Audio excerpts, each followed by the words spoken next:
This is a quick tutorial on how to use your intraoral camera inside of XVCapture. So when you've bridged your patient over from your practice management, you can choose the drop-down menu, choosing external camera photography, and then click capture images. You're still going to have to do a second click on that direct video capture. And you could choose a layout here. You could choose your 2 bite wing series, your 4 bite wings, 2 PAs.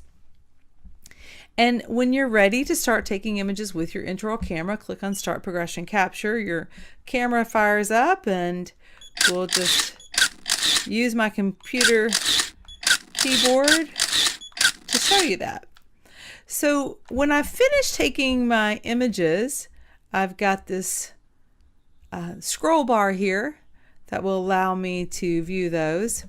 I can double click on the image and assess it. Actually, I can use all my brightness contrast features in the lower right hand corner, my zooming in, our enhancement toolbar there. I can use my magnification, double left click, choose size and strength, and clicking on the red X will get me out of that full screen mode. So it's kind of nice to be able to do that. I can also right click, and if I decide I don't want that image, I can delete that current image.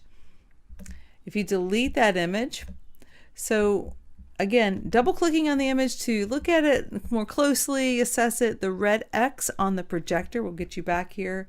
And you could also right click, view full screen, delete all images and current image. When you're finished taking your images, click on done.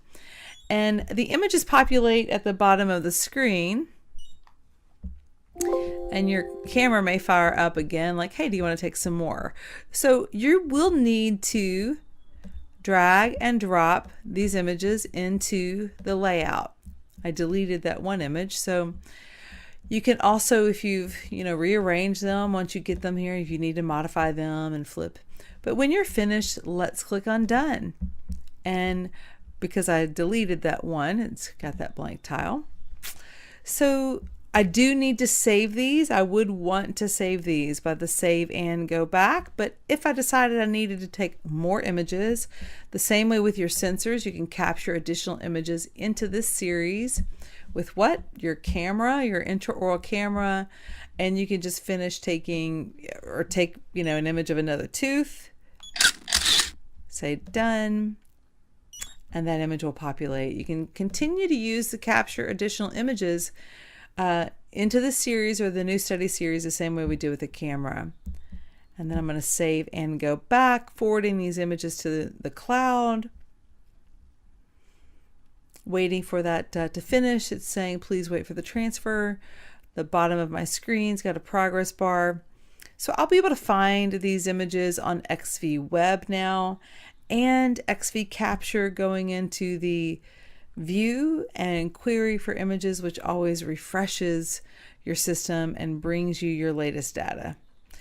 So we're going to go back one more time, clicking on view and this query for images, refreshing your system, bringing back that image that you just forwarded to your cloud. The study will say, the description will say external camera photography.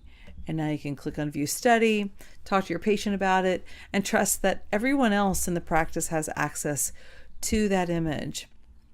Also want to show you that if you forget to choose the drop-down menu of the external camera photography, it's okay. When you click on Capture Images, it's going to ask you what device are you taking. You would choose your direct video capture, and you're back to where we were before, where you can choose one tooth or a layout.